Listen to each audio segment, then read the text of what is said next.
Bom, então, dando início à nossa aula de hoje, que nós vamos dar continuidade, então, à psicossomática, as doenças psicofisiológicas, que é uma forma também de abordar as doenças psicossomáticas, e somatoformes. As doenças psicofisiológicas, como nós estávamos falando na aula passada, que nós conversamos um pouco sobre a relação mente-cérebro e qual que é a visão da Joana de Ângeles e do Espiritismo sobre isso, nós podemos dizer que as doenças psicofisiológicas, elas abarcam toda aquela relação que vai do físico, nesse espectro que vai do físico até o espiritual. Então, nós estamos falando desde aquelas doenças que têm uma manifestação muito mais forte no físico, uma questão neuronal, uma questão molecular, uma questão genética, até aquelas que estão muito mais vinculadas ao psiquismo, que estão muito mais vinculadas à visão psicológica, à etiologia das doenças através do nosso pensamento, a criação das doenças através do nosso pensamento, da nossa forma de agir no mundo, e não só do nosso pensamento atual, como o Espiritismo nos traz, porque o nosso pensamento atual até pode ser com um nível salutar, mas também como resultado daquelas encarnações passadas, daquilo que nós construímos na nossa casa mental, daquilo que nós fortalecemos a nossa atitude como ser humano, e que, de alguma forma, sem nos darmos conta, acabamos por ferir as leis maiores que estão inscritas lá no nosso inconsciente. E que os espíritos, no palavreado da época de Kardec, usavam, está escrito na consciência, né? Mas uma colocação psicológica, já com os termos atuais, poderíamos falar que essa consciência que os espíritos ali se referem é aquela consciência que está em nós ainda adormecida, que está no fundo do nosso espírito, no nosso inconsciente. Nós temos essas leis gravadas dentro de nós. Mesmo que ela não venha para a nossa consciência nos termos atuais, que é para o nosso raciocínio, mesmo que elas não venham, elas estão gravadas lá dentro. E toda vez que nós as ferimos, nós nos comprometemos, e o nosso ser espiritual, que é aquele que dá formação ao nosso ser, justamente aquele que vai se aproveitar do material genético disposto pelos nossos pais e vai imprimir neste material genético, nesse corpinho que vai se formar a partir da fecundação, que vai imprimir as necessidades do espírito, ele então vai manifestar a sua saúde nesse corpo novo e também os seus desregramentos de encarnações passadas. E que todos os temos, nós sabemos, nosso nível evolutivo atual, né? Nós podemos até já ter adquirido determinada luz, mas no mundo de provas e expiações nós ainda carregamos as marcas do mal dentro de nós, né? O mal como uma experiência ainda não bem vivida, em que ainda não nos assenhoramos das nossas qualidades psicológicas, espirituais, humanas, do nosso ser moral. Então, este mal, esse desequilíbrio, essa incongruência dentro do nosso ser, ele vai se manifestar, então, no nosso corpo, justamente o que vai nos levar para aquilo que os psicólogos que deram origem à psicossomática vieram a grafar como a doença como caminho.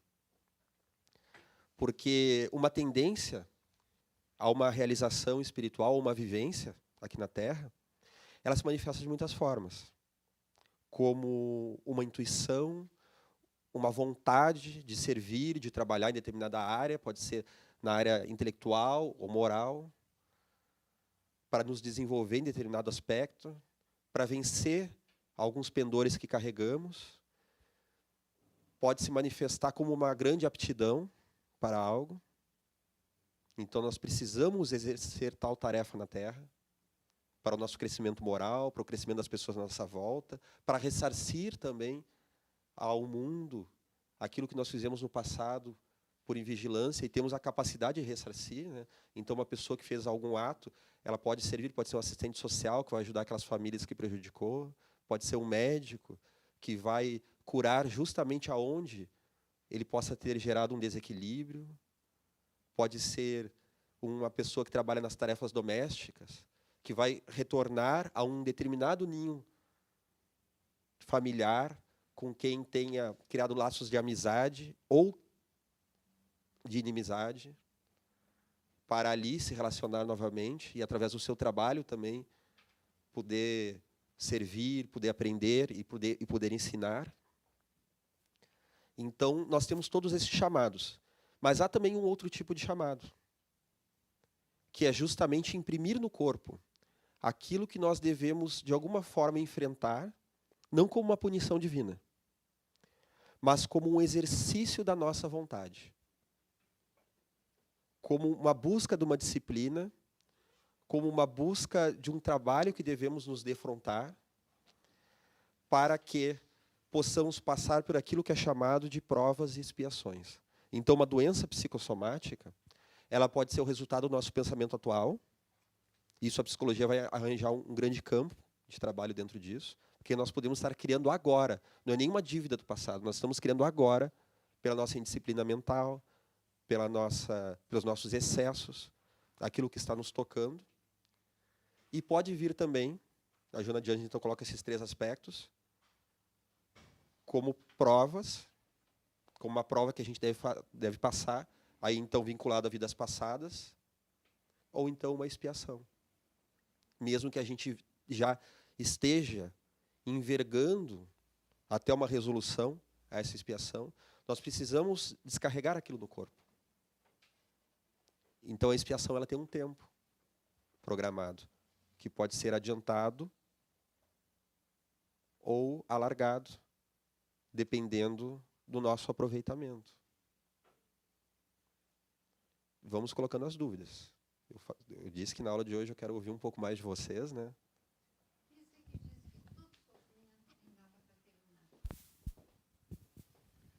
Eu não sei se foi o Chico Xavier ou quem é que disse que todos os sofrimentos têm data para terminar. E eu digo, bom, depende do aproveitamento, mas parece que não é bem assim. Poderíamos dizer que é assim, tem data para terminar. Claro que essa data é pré-estabelecida. Essa frase, se eu não me engano, é uma frase do Haroldo, que... O Haroldo repete, mas isso aí já era anterior. Pelo menos a palestra que eu escutei, eu não sei a tua referência, mas eu ouvi uma referência, uma colocação igual a essa, que ele traz uma experiência em que uma colega do grupo mediúnico dele recebe essa mensagem para ele. Né? Mas isso aí foi dito ele pelo... puxa do Chico. Não, o nome dele, esqueci o nome dele agora. Aquele moreno do Rio de Janeiro. O Raul Teixeira. O Raul Teixeira, há muito tempo. E eu me lembro que eu gravei bem, porque foi uma palestra, parece que falou muito sobre a Gênese, não sei mais o que. Eu precisava, e eu ouvi diversas vezes. Isso já é uma essa colocação é bem correta, né? Então, todo sofrimento tem um tempo para terminar. Nós vemos isso naquele caso do irmão do Chico, que se chamava André Luiz, né? Tanto que o espírito André Luiz pega o nome dele emprestado, né? Para poder se manifestar na psicografia. Mas esse irmão dele, isso também está no filme da história do Chico, ele passa, se eu não me engano, por um AVC, não é? Em que a família fica muito angustiada e passa a noite inteira rezando por ele. E os espíritos, Emmanuel fala então a Chico que os espíritos estavam deliberando se já era o momento de levar ele para a espiritualidade ou não. E o Chico rezando, olha, mas ele tem merecimento, ele é uma pessoa boa, deixa ele ficar. Eles dizem, não, mas tu não sabe a história dele. Ele foi programado que ele passasse 10 anos em estado vegetativo, para poder expiar alguns equívocos de encarnações anteriores. E claro que esse expiar, como nós falamos, não é uma punição, é que o espírito aprenderia com isso. Ele descarrega uma negatividade, ele libera do perispírito dele essa negatividade, como nós temos no livro Entre a Terra e o Céu, o menino Júlio, que ele tem uma distonia na garganta, né? Porque ele havia se suicidado numa vida anterior, então ele falece 2 vezes naquela história. Primeiro, tomado por uma onda, porque naquela vida anterior, primeiro ele tomou veneno, e o veneno não conseguiu liquidar o corpo. E daí, depois disso, ele conseguiu fugir da vigilância de amigos e se atirou, se precipitou de um penhasco. Então, ele tinha esse karma, né, desse suicídio, e ele precisa de 2 encarnações, e ainda é na mesma família, para conseguir expiar aquilo. A primeira, ele desencarna prematuramente, tomado por uma onda no mar, né, ainda muito pequeno. e depois, na segunda, ele reencarna com uma distonia na garganta. Porque mesmo no plano espiritual, quando ele está lá se recuperando, né, depois da primeiro desencarne, ele padece muito dessa região. E por mais que os espíritos o auxiliem através do passe, das terapias magnéticas, ele não consegue equilibrar isso. Ele fica em um tremendo sofrimento. Ele precisa vir mais uma vez e ele vem a falecer através da CRUP, que lhe afeta, né, essa região, lhe auxiliando a se desligar daquilo de vidas passadas. Né? Então, voltando ao caso do irmão do Chico, ele tinha que passar por algo semelhante. Ele precisava passar por aqueles 10 anos, né, se eu não me engano, de sofrimento, mas justamente como ele havia se adiantado e ele havia feito naquela encarnação mais do que era programado, mais do que era esperado. Ele era muito caridoso com as pessoas que buscavam o Chico, ele recebia elas, ficava consolando os corações ali até que o Chico pudesse chegar do trabalho e atender as pessoas. Então ele conseguiu se adiantar. E o falecimento dele naquele momento, porque eles então deliberam que ele suba, então, né, que ele siga adiante na espiritualidade, foi por merecimento. É isso aí que o Raul fala. Tu pode adiantar ou tu pode postergar, pode ir adiante, porque o sofrimento tem data quando tu vem, mas depende do que tu fazes aqui, tu vai aumentar ou diminuir isso aí. Então, a data para terminar é relativo. Dentro disso, mas de qualquer forma, mesmo que a gente não aproveite aquela data, isso é consolador. Ou seja, toda doença imperiosa que seja, e por mais que possa até mesmo comprometer, limitar uma encarnação, ela não nos prende para sempre. Há um momento em que nós a superamos. E, inclusive, no Memórias do Suicida, o espírito Camilo, ele relata ali através da psicografia da Ivone Pereira, que muitas das vezes, isso os orientadores falam a eles, né, muitas das vezes é justamente no ápice do sofrimento que a pessoa às vezes vem a tirar uma vida. Mas aquele ápice eram quase que os últimos momentos daquele sofrimento. Às vezes dizem, né, que a noite é mais escura antes do amanhecer. O ápice de um sofrimento, ele pode estar adiantando já os momentos finais daquela provação ou de uma expiação, em que logo chegará uma solução renovada. Então, falando de doenças psicossomáticas, nós vemos, em primeiro lugar, uma descoberta que foi feita depois. Primeiro se falou em doença psicossomática e justamente essa ideia da doença como caminho. Então, não é que a doença como caminho então quer dizer que eu vou ficar ali me revirando e cuspindo sangue, esse é o caminho, né? Claro que não. A doença como caminho, porque ela é uma mensagem. Então, logo os psicólogos começaram a se dar conta que aquelas pessoas que traziam uma questão inconsciente muito presente e que elas não deixavam vir à consciência, isso se manifestava no corpo. Então, muitas das vezes, através da psicoterapia, a pessoa chegava a entendimentos, a insights salutares sobre si mesma. E quando ela adquiria esse conhecimento, ela buscava, ela encontrava isso dentro dela, logo o corpo começava a se manifestar de uma forma diferente, diminuindo uma dor ou até mesmo havendo a extinção total da doença, principalmente naquelas doenças em que não se encontrava, naquele caso, uma causa orgânica real. Que a origem, né, às vezes não é necessária, pode ser necessariamente nessa encarnação, né? E que quanto nas terapias convencionais, né, oficiais, se vai investigando a causa de traumas, né, na origem que de repente é na infância, na vida intrauterina, né, e quando que as tendências a desenvolver determinada característica de personalidade, né, as disfunções, elas desenvolvem em função da minha característica de personalidade, já trazer de outras vidas a tendência a desenvolver aquele padrão, né? Aí como que a gente poderia distinguir assim, isso originou aqui nessa vida, não vem nada, não é lá do passado? Nem sempre isso é tão claro. Nem sempre nós conseguimos chegar nesse entendimento pleno. Há casos de pessoas que têm uma busca profunda de entendimento e já têm uma determinada consciência. E mesmo assim aquilo não passa. Então pode ser um indício, né, de uma causa passada. Às vezes há uma manifestação espiritual, né, a pessoa pede uma orientação espiritual e isso aparece, né, através da mediunidade ostensiva, uma orientação da espiritualidade falando, olha, que a pessoa se comprometeu de determinada forma. Mesmo que seja algo criado agora, também está falando de vidas passadas, porque muitas das vezes esse desequilíbrio que nós temos hoje e vai se tornar uma mania, vai se tornar uma estrutura de pensamento, um vício que eu vou adquirir em contato com determinada realidade, o vício do álcool, o vício do excesso de trabalho, o vício do tabagismo, da sexolatria, o vício da fofoca, da maledicência, né? São vários vícios. O vício do xingamento mental, pode ser, né?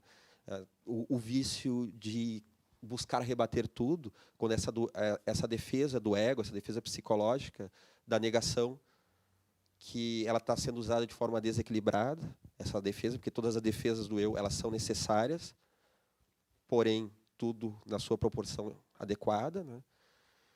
Quando esses vícios se manifestam, eles podem criar realmente uma coisa que eu estou criando agora, que não é karma de vida passada. Porém, esse meu padrão pessimista, esse meu padrão de não querer crescer, ele pode ser um padrão que eu já tenho desde outras encarnações. Então, de uma forma ou de outra, vai se relacionar com a vida passada. A resposta nem sempre a gente tem totalmente. Então, há casos em que isso fica muito claro, porque há uma discrepância, mas há casos em que a pessoa está muito inconsciente. Às vezes, e aí que os psicólogos começaram a se dar conta, né, que justamente naquilo que a pessoa estava inconsciente, o corpo ele simbolizava. Então, nós temos as doenças de pele. Tem alguns tipos de doença que são mais fáceis de vir através de uma via psicossomática, como doenças na locomoção, musculares, né? Uma dor no quadril, uma dor na perna, dores que aparecem sem causas, de repente, né? Como dores respiratórias, doenças respiratórias, como nós temos o caso da asma, e até mesmo as doenças de pele. Elas têm muitas vezes uma causa psicológica, e mesmo quando a causa não é psicológica, o estado psicológico da pessoa sempre influi. Então, nós vamos chegar em dois aspectos aí. O primeiro é que os psicólogos começaram a dar-se conta de que a doença como caminho, então, que o corpo ele petrificava justamente naquilo que a pessoa não estava querendo ver. Então, pessoa com artrite, com artrose, e muitas vezes a pessoa, dependendo do nível disso, por exemplo, a artrite reumatoide, né? Ela vai muitas vezes enclausurando a pessoa, dependendo do nível em que ela é vivida. E muitas vezes essas pessoas, não raro, estão trazendo um padrão de personalidade muito rígido e inflexível. Então, às vezes, a pessoa é até uma pessoa muito boa em vários aspectos, mas até mesmo no bem, ela é muito rígida consigo mesma e muito rígida com os outros. E não consegue pensar de uma forma diferente, não consegue relativizar. E um grau de exigência muito grande. E isso é uma característica do espírito. Então, por exemplo, nós temos casos de família em que se vê, por exemplo, assim, um pai muito conservador e um filho muito rebelde. Quem ali está sendo rígido? Um pai que está numa cultura muito conservadora, de décadas passadas, que não admite o novo, ou o filho que se joga na rebeldia? É mesmo. Muitas vezes são os dois. Só que cada um veio numa geração diferente, se apropriou de uma cultura diferente, e aquele conservadorismo, aquele fundamentalismo, de forma unilateral, de uma forma rígida, de uma forma até mesmo cega, está presente nos dois, muitas vezes. E é aí que, muitas vezes, parece assim, são pessoas muito diferentes, uma de uma cultura de outra, mas a forma de se relacionar com a cultura, às vezes a cultura não é nem problema, mas a forma de se relacionar é a mesma. É o mesmo problema e a pessoa vai se petrificando. E aí os psicólogos começaram a dar-se conta destes símbolos que aquela pessoa muitas vezes estava muito rígida. Muitas vezes uma pessoa que tem uma dificuldade na pele fala também da relação que pode ter tido com a genitora.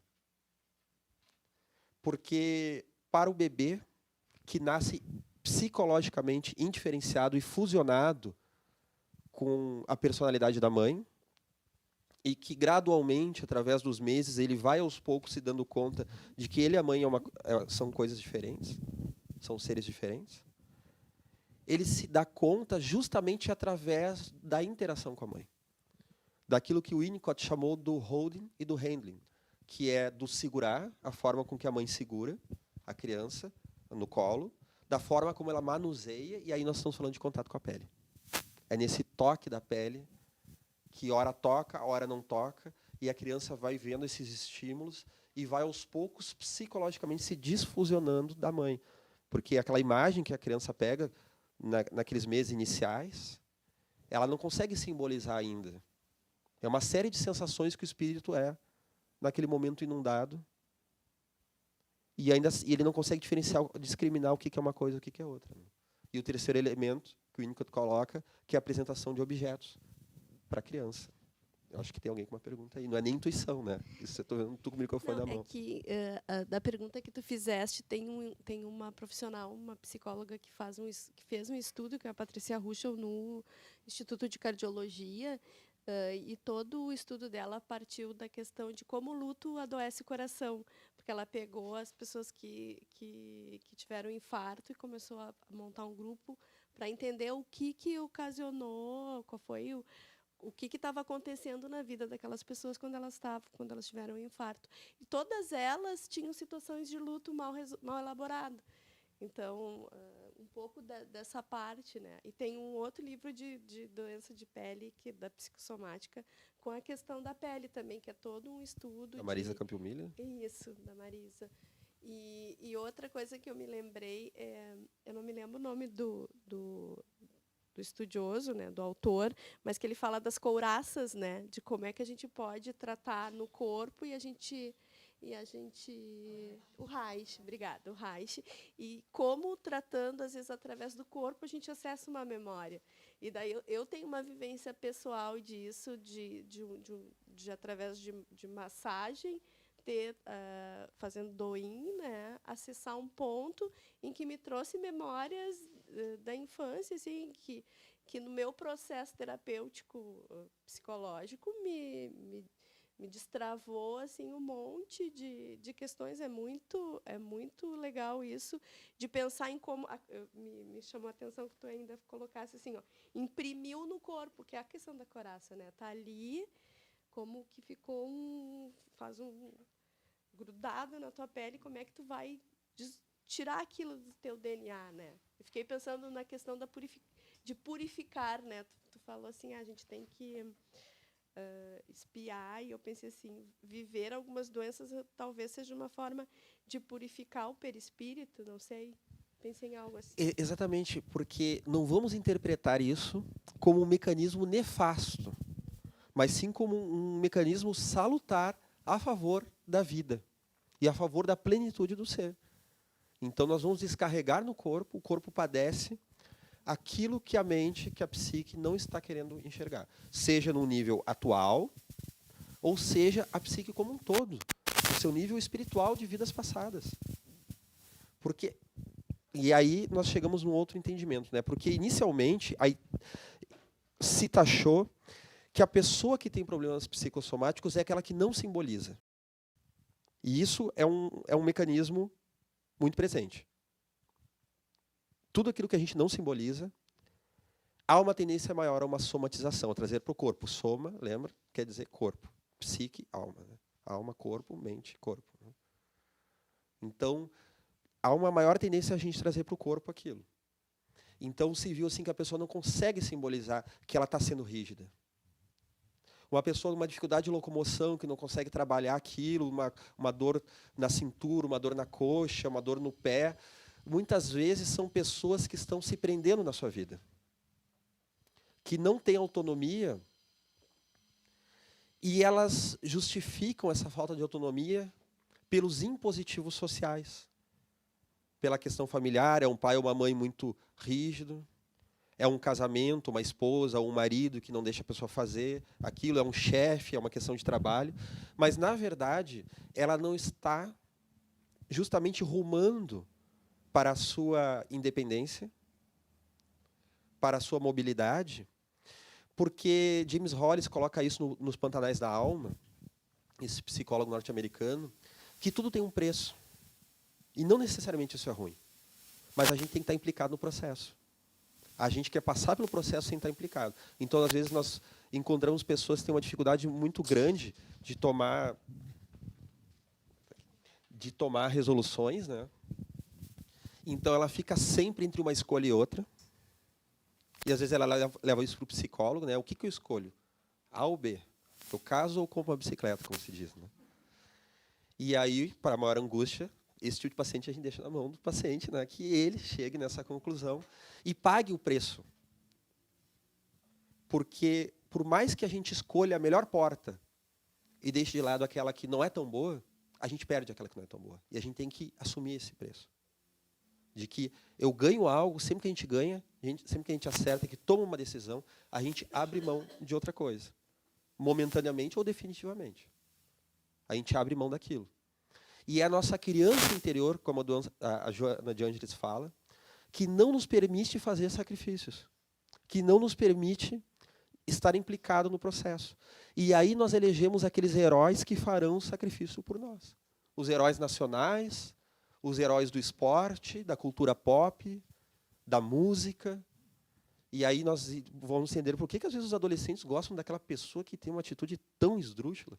Claro, a pessoa está quebrando os padrões, não está se importando. E, às vezes, a maioria das vezes, isso está ocorrendo de uma forma desequilibrada, não está gerando um bem-estar psicológico, mas não é o adolescente que vai dar-se conta disso de uma forma tão simples, né? Ele vê apenas que aquele herói ele tem coragem de fazer o que ele não está fazendo. Justamente na adolescência, que é aquela fase em que a pessoa começa a se preocupar qual é o lugar dela na sociedade. Ali, junto ao grupo, qual é o lugar dela no grupo, em que ela relativiza a verdade dos pais e ela diviniza, então, a verdade do grupo lá fora, né? Tudo que os pais falam está errado. Daí começa a usar então, aquela psicologia reversa. Né? Tu fala para não fazer, para que seja feito. Então, justamente essa rebeldia, a pessoa está extremamente preocupada em como será vista. Então, aquele cantor, aquela cantora que não está, aparentemente não está nem aí para o que está se fazendo. E vai ser o grande herói, porque a pessoa não consegue pagar o preço da sua transformação. Então, uma questão de locomoção pode estar falando disso. De algo que a pessoa não está imprimindo um movimento, a cintura, que fala muito da flexibilidade, da locomoção. Uma questão visual também, algo que a pessoa não está querendo enxergar. Então, o primeiro entendimento é justamente essas duas questões. Primeiro, é que há pessoas que não simbolizam, então levam para o corpo, que psicossomatizam. E o segundo que veio é que essa somatização, ela simboliza uma questão interna. Esses são dois entendimentos iniciais. Depois isso se relativizou. Não deixa de ser verdade. Porém, nós não estávamos falando em aula passada dessa relação mente-corpo. Não citamos William James, que um dos pais da psicologia atual e do pragmatismo nos Estados Unidos, dentro da filosofia e da psicologia. Ele vem falar justamente que o cérebro seria um aparelho receptor da alma, um aparelho receptor da mente.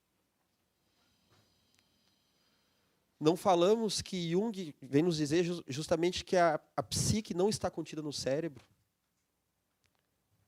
Freud também disse isso, mas como ele era materialista, ele deixou a coisa em aberto. Porque essa não pode ser uma expressão materialista. Como assim o inconsciente está fora do corpo? Ele não explicou, então isso não ficou claro.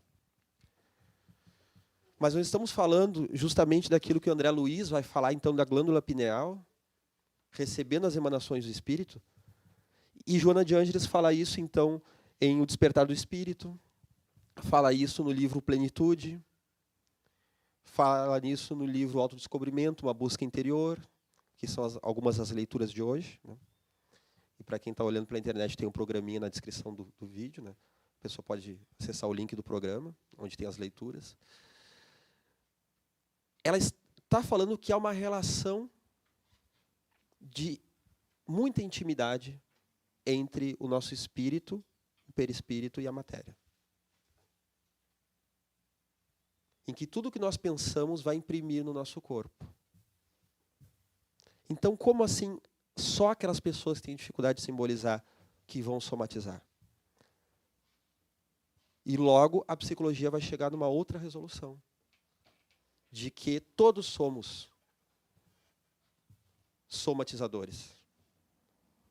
Todos temos um mecanismo psicossomático atuando a todo momento, como naquelas investigações em que eles conseguiram perceber a neuroplasticidade, que o nosso cérebro ele se modifica através dos nossos atos, através de práticas. A prática da meditação, por exemplo, ela já modifica o cérebro muito rapidamente.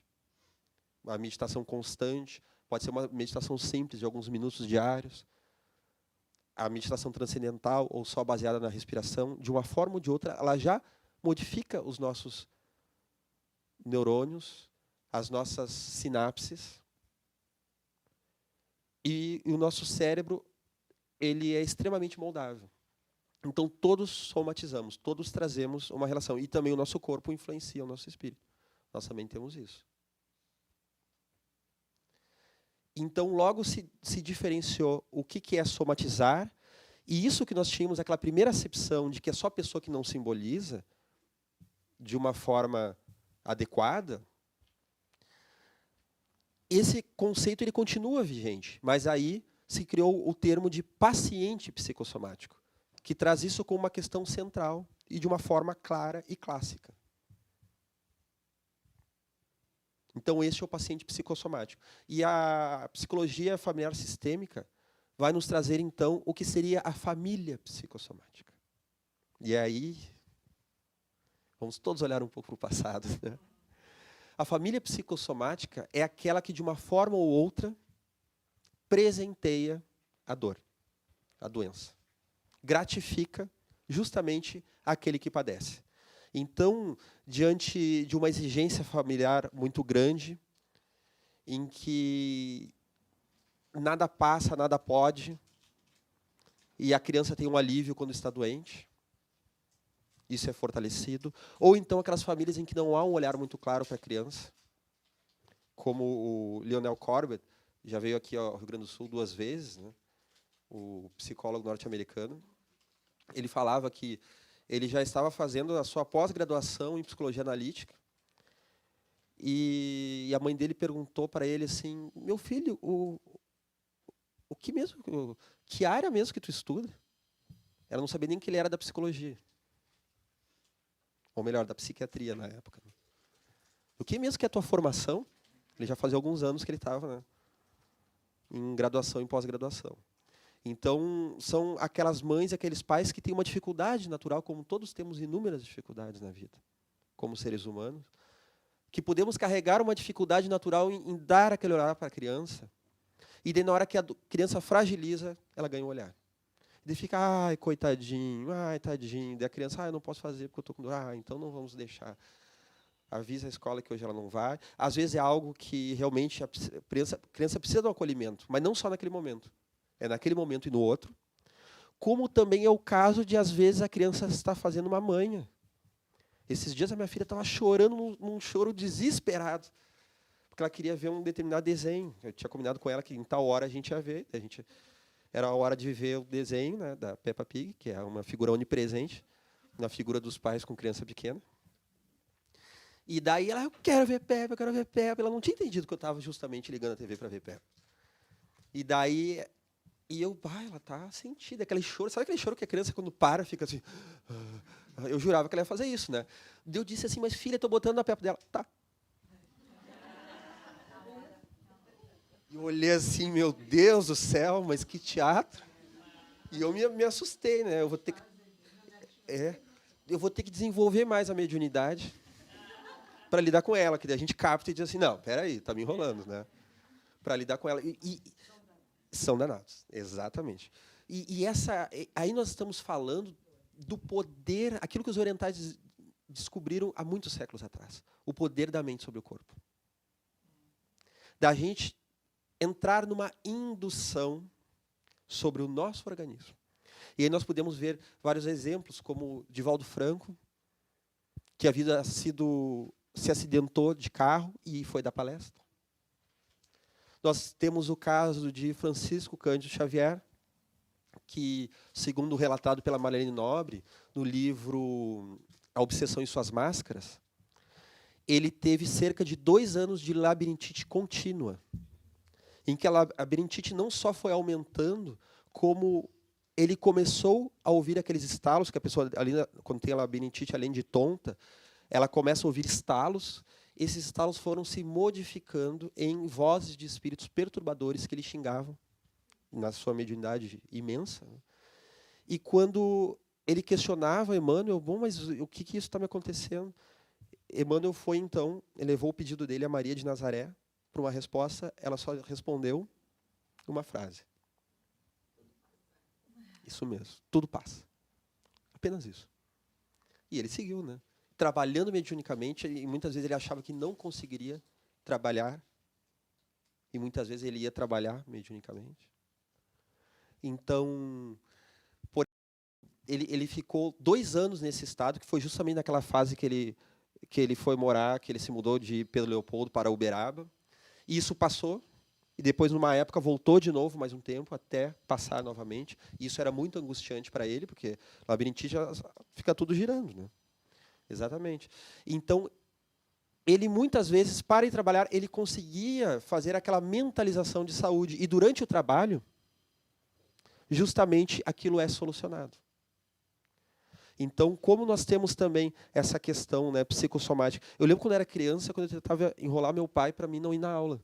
E eu dizia que estava doente, que eu estava com febre, estava com dor de cabeça. O que acontecia quando eu ficava em casa e ganhava? E ficava em casa vendo desenho. Na época que não tinha o desenho que a gente escolhe na TV, né? Só dava de manhã desenho. Então, tu ir para a aula era não ver desenho, né? Quando eu conseguia convencer eles e ficava em casa, eu realmente ficava com febre e com dor de cabeça. O corpo manifestava uma febre real. Então, nós vemos aí essa facilidade. Eu ficava, não, eu estou com dor de cabeça, está horrível, eu estou com febre. E, de repente, não é que a febre vinha. Não é que a dor de cabeça se instalava. Eu acho que ali já estavam os nossos primeiros passos nesse aprendizado, né, da gente não utilizar mal as nossas capacidades. Nem essa capacidade mental, nem a capacidade da palavra. Vamos enrolar o outro e olha o padecimento que nós estamos escolhendo para a nossa vida. E há pacientes que fazem isso. Uma vez, uma pessoa me pediu assim, olha, como eu quero um atestado. Me dá um atestado para mim não ir trabalhar. Eu consegui só atestar lá no meu trabalho que o braço tinha quebrado, mas agora não dá mais para enrolar, o gesso já foi fora. Poderia me dar, não. O teu processo, não. Para ti não atestado, mas nem que tu precisa de fato. Claro, se fosse de fato, né, daí tu traz um equilíbrio, né, mas às vezes é justamente nessa atitude que hoje nós fingimos que muitas vezes nós vamos ter isso numa vida seguinte. Aquelas pessoas que ganham benefício do SUS, criando doenças falsas, sabe-se lá se não é numa próxima encarnação que uma das formas do espírito se confrontar para a sua autoconsciência pode ser através de uma vinculação ao corpo, através de uma somatização. Então, eu lembro também, determinadas vezes, aí nós entramos já num outro aspecto que a Joana de Ângeles traz, no livro O Despertar do Espírito, que há também a influência obsessiva. Que a influência obsessiva ela vai gerar uma falsa dor. Então, a pessoa está carregando aquela dor, né? Ai, mas que dor que eu estou carregando, que coisa horrível isso que está me acontecendo. E, às vezes, é do espírito que está padecendo ali ao lado. Há médiuns homens que já sentiram até dor nos ovários. Quando a esposa está no período pré-menstrual e menstrual, em que começa aquelas dores. O pré-menstrual geralmente é irritação. Mas aí, no período menstrual, aquelas dores horríveis das cólicas, e os nossos companheiros na mediunidade já sentiram isso, muitas vezes já relataram isso. Então, a pessoa tem que tomar um certo cuidado, porque se a pessoa não conseguir desenvolver a sua mediunidade, estudar, aceitar a sua mediunidade e buscar, então, instrução, ela pode, inclusive, se misturar entre o que é psicossomático, o que é obsessivo. E eu lembro, em determinada ocasião, isso ocorreu, se eu não me engano, foi ano passado, final do ano passado, nesse ano. Em determinada ocasião, nós fomos numa cidade vizinha dar uma palestra. E eu estava muito ansioso para começar essa palestra de uma vez. A minha ansiedade que começasse era tremenda. Por quê? Eu estava passando por um processo obsessivo que, possivelmente carregando um elemento simbólico da minha psique, da minha personalidade, ou não, mas possivelmente trazendo isso. Eu estava tendo dores cardíacas muito fortes. E as pessoas que têm ataque de pânico, elas relatam isso. Eu penso, bom, vai ver, deve ser parecido com o que as pessoas relatam no ataque de pânico. Eu sentia aquelas dores cardíacas muito fortes e a minha ansiedade era que começasse logo a palestra. Porque eu sabia que naquela hora ia vir aquela luz, aquele auxílio da espiritualidade, eu tinha certeza que ia parar de doer. Então a dor, eu achava que eu ia desmaiar, ir lá, e eles dando recado para o público, e logo daqui a pouco vai ter a palestra, e faz oração, e tudo. Começa, de uma vez começa.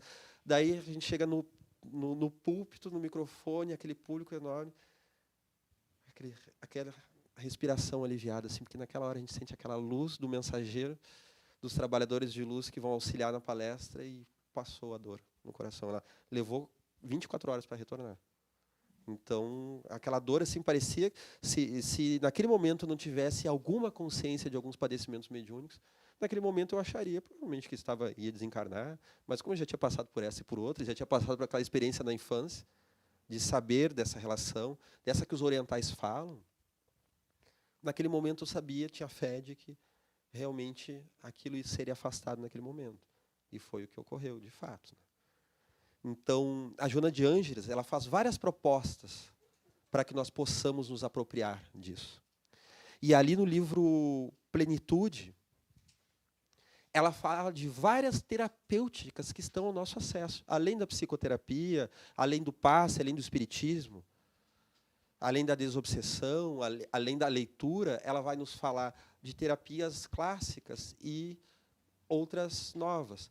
Ela vai desde a yoga, a meditação, a solarização, aquele momento assim que a gente vai meditar, vai pegar raios solares, a cromoterapia, porque ela vai nos dizer justamente, se referindo a Buda e aos clássicos orientais, a Kundalini, aquilo que os yogis chamam da serpente adormecida ou a serpente de fogo, que é acionada vinculando os nossos centros de forças principais, nas palavras de André Luiz, ou chakras, nas palavras orientalistas, os principais chakras acionando essa energia, essa força que corre de um para o outro, ajudando o ser a se curar.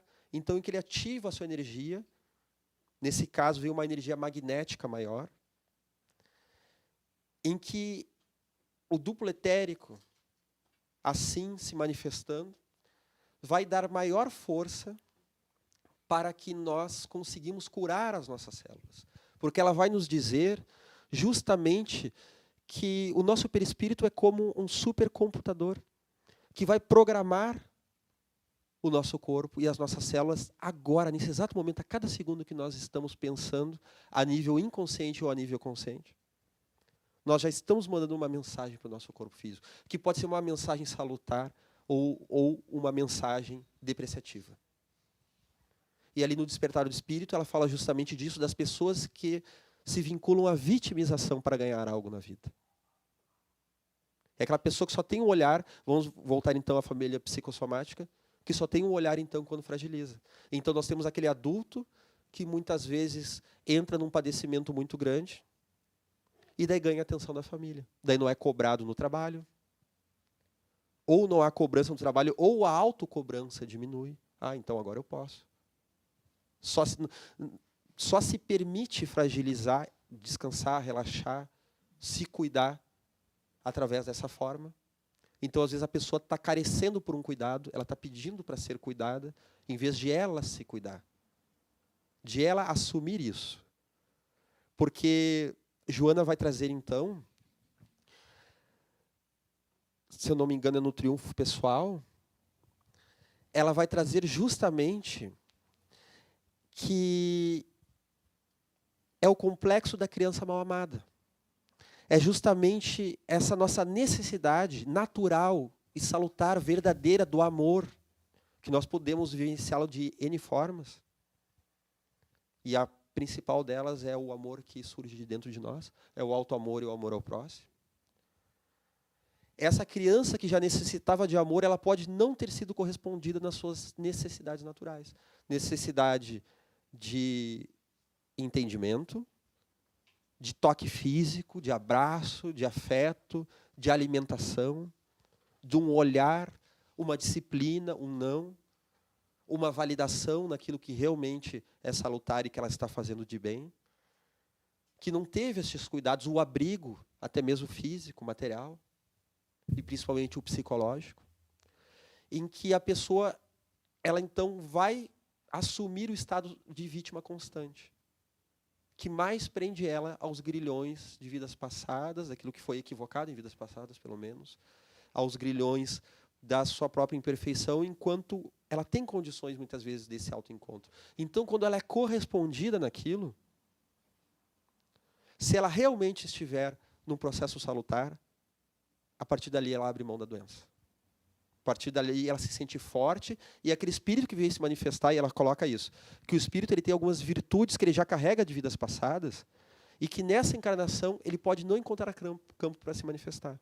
A cultura familiar, a cultura social, não traz elementos para que a pessoa possa exercitar aquilo que ela já conquistou, pelo menos em parte, e que às vezes ela traz por missão dar continuidade àquilo. Então, ela não consegue nem o mesmo simbolizar.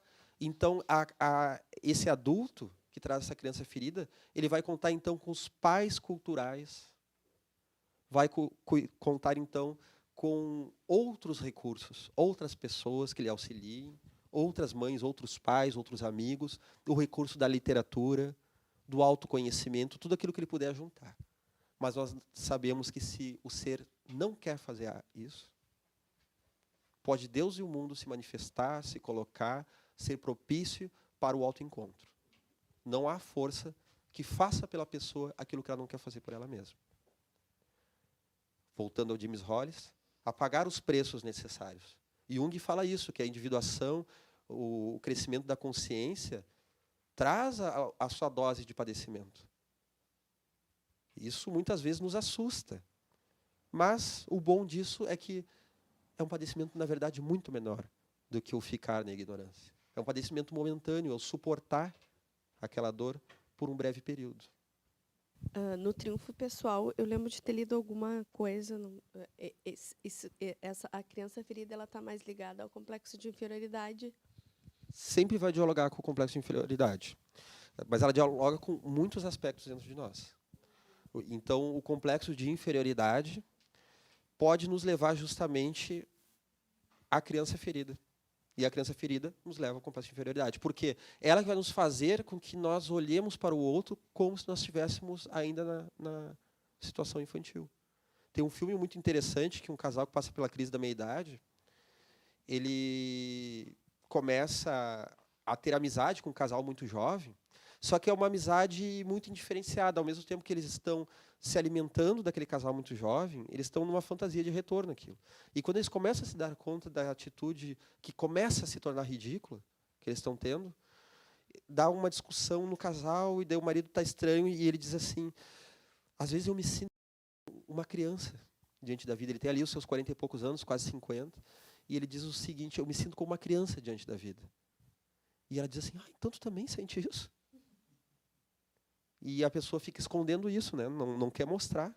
Aí sim que a pessoa quer envergar ainda mais, que é séria, e ela está sendo tomada por esse complexo. Que é não validar os sentimentos daí. Justamente, tem a ver com não validar os sentimentos, e tem a ver com se sentir ferida, e que vai fazer um processo transferencial em todas as relações. Vai colocar todo mundo no lugar do pai, todo mundo no lugar da mãe. Desde o pai e da mãe salvadores, e até pode ser relacionada com uma cultura, com uma pessoa que vai lhe trazer conhecimentos interessantes, mas não dessa forma.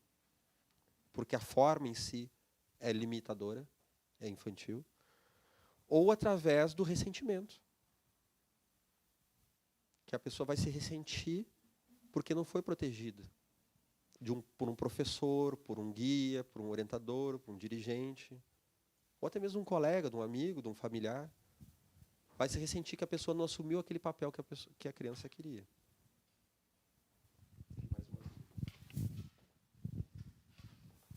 O Alexandre, e aquelas pessoas, até tive um colega assim, que vive no mundo da mentira, ele cria como se fosse uma realidade paralela a todo. Ele tem aquela necessidade, isso seria o quê? Estamos falando, muitas vezes, de uma infantilidade de fato. A pessoa que cria a mentira, ela muitas vezes não está tendo resistências morais e coragem de se autoenfrentar, de se olhar na sua constatação das suas fraquezas e aquilo que a colega falou, de acolher as fraquezas. Porque, ao mesmo tempo que ela não está tendo coragem,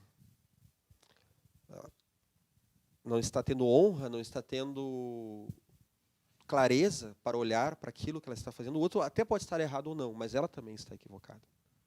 Muitas vezes ela não está tendo essa coragem, mas também tem dentro dela um outro complexo, que talvez ela tenha aprendido na infância, de que ela não tem o direito de errar, de se equivocar. Uma visão de mundo em que aquele tipo de erro, mostrar fragilidade, é algo que é fatal. E claro que nós sabemos, nós vivemos na infância aquilo que nós temos uma necessidade de resgate. Então não é a infância que cria isso. Joana de Ângeles fala, né? Freud, ele foi até a primeira infância porque ele foi o mais longe que ele pôde buscar para causas de problemas que não estavam explicados pela vivência atual. Mas ele não teve capacidade de penetrar, então, nas pesquisas sobre a reencarnação. Porque aí está a causa verdadeira. Nós somos a causa verdadeira. Então, muitas vezes, um trauma de infância não é o que realmente imprimiu no nosso ser determinada dificuldade, mas foi o que ativou, justamente isso. Ativou algo que vinha de uma encarnação anterior. Eu já contei para vocês, né, até um caso de uma pessoa, né, que se revoltava muito com uma doença pulmonar seríssima e que numa vida passada ele já era revoltado e já era mandão.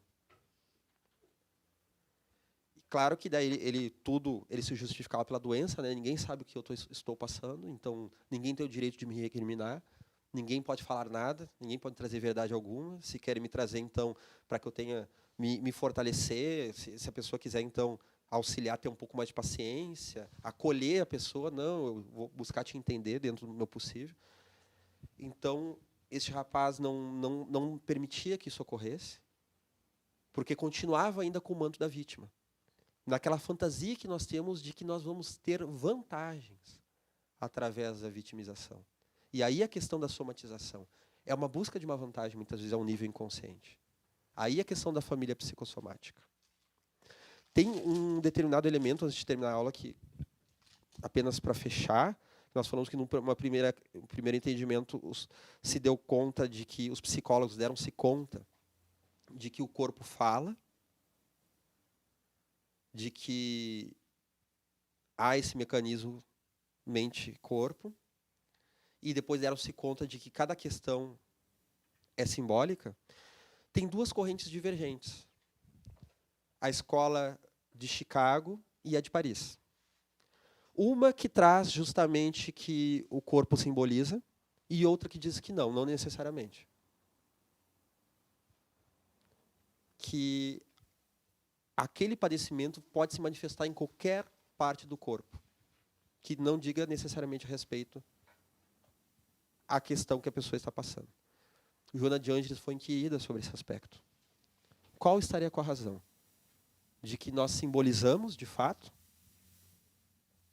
ou de que não é uma simbolização, de que o corpo ele vai filtrar, ele vai drenar aquela psique, mas, por exemplo, uma rigidez, como nós falamos, não vai se tornar uma artrite ou uma artrose. Pode tornar uma dor em qualquer parte do corpo que não diz respeito àquilo. Ela vai nos dizer que ambas as colocações têm a ver.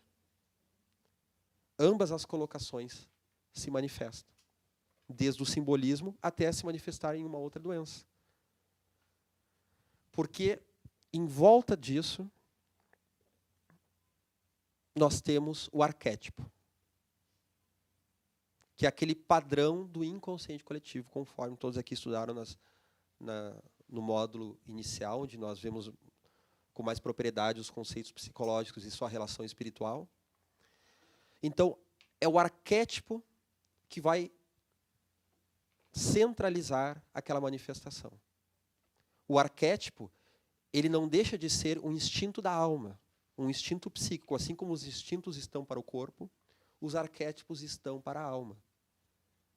E o arquétipo, então, do materno, o arquétipo do herói, o arquétipo do paterno, do feminino, do masculino, o arquétipo da criança, que pode vir como uma criança iluminada, ou então ele vem deformado através da criança ressentida, o aspecto do sênix, que é o nosso velho interior, o aspecto velho sábio, o arquétipo de Deus dentro de nós, que é o self, nosso eu maior. Esses arquétipos, eles são forças organizadoras. E é justamente em cima daquela questão arquetípica, né? Nós falamos uma doença na pele pode dizer respeito a uma questão, um ranço com a mãe, com o materno. Então, nós vamos trabalhar com aquela pessoa que ela se aproprie desse materno, de um autocuidado que às vezes está faltando. Então, a pessoa não está tendo esse autocuidado e ela começa a ter um problema de pele, começa a ter uma doença, um transtorno alimentar, como anorexia, bulimia, que é um tipo de revolta em relação àquele que alimenta, ao pai e à mãe. A anorexia no feminino, né, diz respeito a não poder carregar o corpo da mãe nutriente, aquele corpo rechonchudo, que para o inconsciente fala, então, de uma mãe fértil e nutriente. Para o homem pode dizer respeito a não carregar os músculos do paterno. Então, aquela anorexia é uma rebeldia diante daquele paterno que, ao mesmo tempo que é desejado, ao não ter sido satisfatoriamente, digamos assim, servida, obrigado, não ter sido satisfatoriamente servida nas suas necessidades, ela tanto deseja quanto ela se ressente daquilo. Então, a pessoa passa por essa ambiguidade de manifestação. Então, nós podemos ver que há, sim, uma simbolização muito grande. Ambas as questões são verdadeiras e há, sim, uma simbolização muito grande, né? Em que o corpo ele vai trazer aquilo que está padecendo e que a pessoa está tendo uma dificuldade de se apropriar. Estamos no final da aula. Eu vejo que há muitas dúvidas aí no ar ainda. Está cheio de chispas assim. Muitas dúvidas, né? Nós vamos pensar em resolver tudo, né? É claro, assim, ó. E a partir das próximas aulas vamos fazer mais retomadas também. Sintam-se à vontade. Olha, aquela aula passada foi trazida tal coisa, a gente relaciona dentro do possível que vai ser trazido. Essa questão da simbolização, quando você colocou da somatização, Por favor. quando você falou da somatização, da simbolização, a ideia de que se a gente tem uma forma de simbolizar saudável, vamos dizer, pode ocorrer não a somatização. A forma de simbolizar saudável, ela vai concorrer contra a simbolização, a somatização, desculpa. Mas aí Não há uma necessidade tão mas grande. há uma dificuldade em função de todas essas influências do instinto sobre o corpo, do arquétipo. Então, é meio complicado a gente atingir um nível de simbolização que evite, nós ainda estamos numa situação ainda meio difícil de conseguir isso. Não se Pode ficar preocupa, pra próxima. não se preocupa, uma coisa bem simples, para a gente colocar agora encerrando. Esse trabalho da alma, o mais bonito é que ele não é prova do Enem. Ele não necessita que a gente vá para aquela prova nervoso, cheio de informações, para essa pessoa tropeçar no caminho, vai cair as informações, e a pessoa vai para a prova e dá aquele branco, né? E a pessoa não lembra. É vivencial. A pessoa pode não saber nada sobre arquétipo. A pessoa pode não saber nada sobre todas essas teorias que nós estamos colocando aqui. Mas que é aquele espírito que já vem com esse impulso da espiritualidade, já vem no seu aspecto instintivo, a sua necessidade de fazer a sua individuação, que Joana de Angelis chama de a meta da reencarnação, né? Ele já traz isso no seu inconsciente, ele vai ter esse chamado de espírito para isso. Para que justamente a dor vai ajudar ele a se confrontar com isso e vai ter esse chamado que vai aparecer no seu inconsciente, de dentro de si mesmo, e através também de desafios na sua vida. Através de palavras, de pessoas bem intuídas, através de uma terapia, através do passe, através da orientação no centro espírita. Vão aparecer os recursos para a pessoa dar-se conta. Isso é o que é o mais bonito da vida. Que a vida tem sentido, a vida provê aquilo de que nós necessitamos. E essa é uma mensagem, vamos então encerrando a aula de hoje com essa mensagem. Que nós possamos fazer visualizações terapêuticas no nosso lar. Nos imaginando filhos de Deus, nesses dias de chuva, que não é hoje, podia chover só para ficar mais bonito eu falando, mas nesses dias de chuva que muitas vezes estamos encontrando, né? Que naqueles dias sombrios que muitas vezes nós nos encontramos em desequilíbrio conosco mesmo, em revolta para com a sociedade, que a gente possa lembrar de Francisco de Assis falando daquele sol interior, do irmão sol, e nos sentir tocado por esse sol maior, por essa proteção divina, por essa orientação, sabendo que a vida vai prover aquilo que nós necessitamos. Basta que estejamos de coração abertos para essa vivência. Basta que carreguemos aquilo que os mensageiros chamam de a boa vontade, que o resto se dará por conseguinte. Em buscando a verdade, o resto se dará. Carregando a caridade, a verdade, este amor. Podemos estar ainda muito vinculados ao verme, mas este sentimento de plena e sincera ascensão vai estar nos tocando. Damos por fim essa aula de hoje.